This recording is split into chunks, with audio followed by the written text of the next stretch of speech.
hum va azvajuhum fi zilalin alal araiki muttakiun oyat. Alloh taolo aytibdiki, albatta qiyomatda jannatiylar va xotinlar suyanchiqlik so'rilarda yastanib o'tiradilar. O'zingizni jufti halolingiz inshaalloh jannatiylar ro'yxatidan bo'lib taqvoda birga bo'lsangiz, jannatda sizni qarshi oladigan bu sizni jufti halolingiz.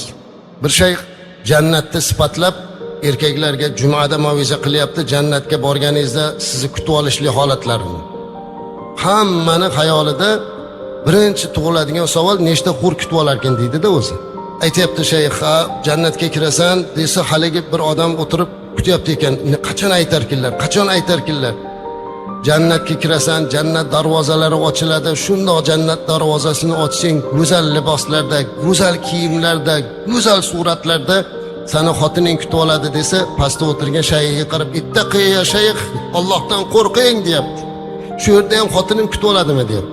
Aslida u bu dunyodagi xotinni tasavvur qilyapti, lekin azizlar, bu dunyodagi jufti halolimiz jannatda orzu qilgan darajadan ham go'zal bir suratda bo'ladi.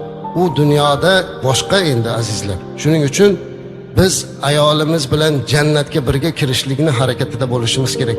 Demak, bizning jufti halollarimiz albatta jannatda ham birga bo'ladi. Modomiki agar har birimiz taqvoda, dini diyonatda bo'lsa, inson u dunyoga birga olib ketadigan narsasi Alloh bergan ne'matlar ichida qiyomatda hatto jannatda ham birga bo'ladigan ikki ne'mat, biri iymon, ikkinchisi nikoh. Odam alayhissalomning jannatda hamma narsasi bor. Qasrlar deysizmi, hamma narsa bor, lekin baxti mukammal bo'lmagandek ko'rinaverdi.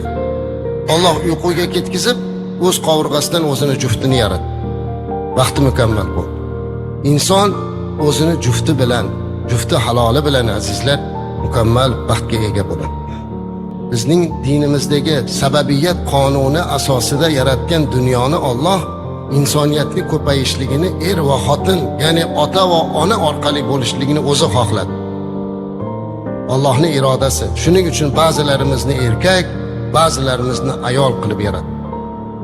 Va inson o'z jufti bilangina baxti mukammal bo'ladi. Islomdan avval bo'lgan ummatlar davrida ham o'zi oila qurishlik buyurilgan. Umuman oila masalasida azizlar, va xotin naslni davom ettirishga sababchi.